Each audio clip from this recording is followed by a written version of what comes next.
যিশুর নামে আপনাদের সবাইকে অভিনন্দন। বিশ্বাস করি সদাপ্রভু আপনাদের সবাইকে ভালো রেখেছেন। সো আমরা গুড ফ্রাইডের কাছাকাছি আমরা রয়েছি এবং এই দিনগুলো যীশু খ্রিস্টের মৃত্যুর সম্পর্কে আমরা মণ্ডলীতে এবং আমরা উপোস প্রার্থনাও আমরা রাখছি।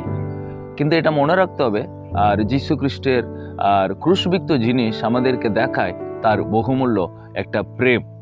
সো প্রেম মানে তার প্রেম, আগাপে প্রেম। সো আগাপে মানে একটা নিঃস্বার্থ প্রেম। যে প্রেম এই জগৎ আজ আমাদেরকে দিচ্ছে ওই প্রেম নাই। যে প্রেম তিনি ঈশ্বর তার পুত্রকে এই জগতে পাঠিয়ে আমাদের উপরে তিনি প্রকাশিত করেছেন, ওটা নিঃস্বার্থ প্রেম। ওর মতো কোনো তার নিজের সার্থক বলে কিছু নাই। সে প্রেমটাকে যিশু তার ক্রুশবিদ্ধ হওয়ার দ্বারা তিনি প্রকাশিত করেছেন। কারণ এই পৃথিবী সম্পূর্ণ অনেক রকমের কষ্ট, যন্ত্রণা, পাপ, অশান্তি, দুর্নীতি ইত্যাদি অনেক রকমের অসুবিধার মধ্যে দিয়ে যাওয়ার আজকে পৃথিবীতে একটা আগাপের প্রেম আমাদের জীবনে খুবই দরকার। একদিন যিশুর কাছে একটা বিবাচারী মহিলাকে ধরে নিয়ে এসেছিল। তো সবাই তার উপরে অনেক বিচার করলো এবং তাকে ফরসিরা বলল পাথর ছুঁড়ে মারতে হবে। কিন্তু তখন যিশু আর সেই মেয়েটাকে তিনি আর কোনো বিচার করেনি, বরং তিনি তাকে ক্ষমা করলেন।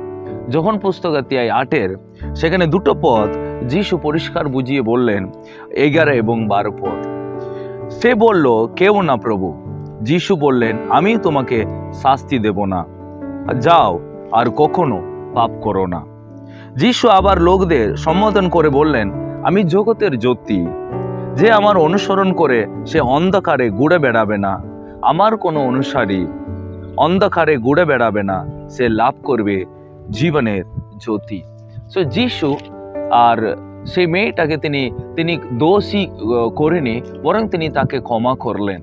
তখন যারা আর ধর্মের প্রচারক ছিল ফরসি, তারা কিন্তু বিচার করছে ওই মেয়েটা খারাপ, তার মেয়ের প্রতি তার কোনো করুণা নাই, তার মেয়েকে ক্ষমা করার তাদের কোনো ইচ্ছা নাই। যদি শাস্ত্র ক্ষমা করলেও তারা করবে না, কারণ তারা ধর্ম প্রচার করার হিসাবে তারা নিজেকে বড় মনে করে।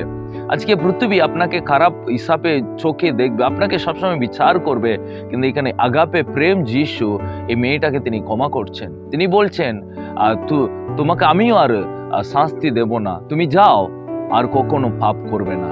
আগাপে প্রেম কি করে দেয় আমাদের জীবনে? আমাদেরকে ক্ষমা করে দেয়, আমাদেরকে বিচার করে এবং আমাদের জীবনটাকে আর নতুন করে তুলে। এখানে লেখা আছে যিশু তাকে ক্ষমা করলেন। তার 12 পদে লেখা আছে যিশু তাকে বললেন যে আমার অনুগামী সে কখনো অন্ধকারে থাকবে না। যিশু বললেন, আমার অনুসরণ যারা করে তারা কিন্তু আলোতে থাকবে, তারা কখনো খারাপের পথে যাবে না, তারা কখনো লোকদেরকে ওরকম বিচার করবে না, তারা কখনো লোকদেরকে ঘৃণা করবে না, তারা আমার মতো হয়ে থাকবে। তাই প্রিয়, এই গুড ফ্রাইডের দিনগুলো আমরা স্মরণ রাখি যীশু খ্রিস্টের আগাপে প্রেম। সে প্রেম আমাদেরকে ক্ষমা করে দেয়, সে প্রেম আমাদেরকে নতুন জীবন দেয় এবং আমাদেরকে অন্ধকারে নেয়, আলোতে আমাদেরকে রাখে। তাই এই বাক্য আপনার জীবনে অনেক আশীর্বাদ নিয়ে আসুক। God bless you.